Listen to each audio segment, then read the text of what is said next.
business angle is being eyed as a motive killing of a businesswoman in Quezon City yesterday. The crime has been declared as solved with the arrest of a septuagenarian linked to the killing. Alvin Baltazar with the details.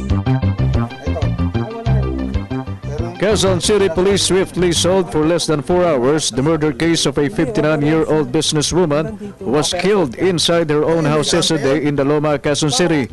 With the help of several witnesses, one of the 3 suspects identified as Senen Urbano, 72 years old, was positively identified and immediately got collared.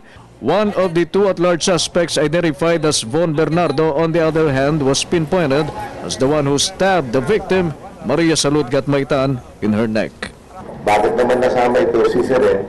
Kasama siya, although hindi siya pumasok doon sa bahay, siya ang may dala ng sasakyan at siya rin ang registered owner. Ayaw ko lang dito kay Mr. Von Bernardo.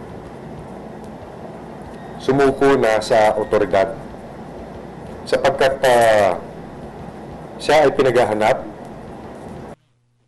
Siya isasampahan namin ng murder case.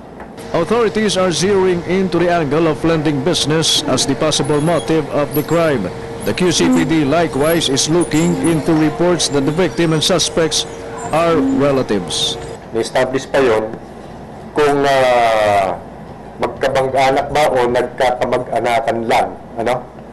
Pero one thing is very clear, magkakakilala itong mga ito. Magkakakilala itong mga ito. Pinatuloy pa yan eh. Nag-usap pa, nagkaroon ng heated argument, doon na, nagkapatayan. Ang mga dokumento doon kasi lumalabas na parang may mga lending. Tapos may lending yung biktima. Tapos meron mga court order na tila dinedemanda niya yung mga nakita doon, mga papeles. Aside from Von Bernardo, one is still unidentified suspect is being hunted down by police authorities, while Urbano is now under the custody of the Criminal Investigation and Detection Unit of QCPD and will be charged of murder. For the People's Television, Alvin Baltazar.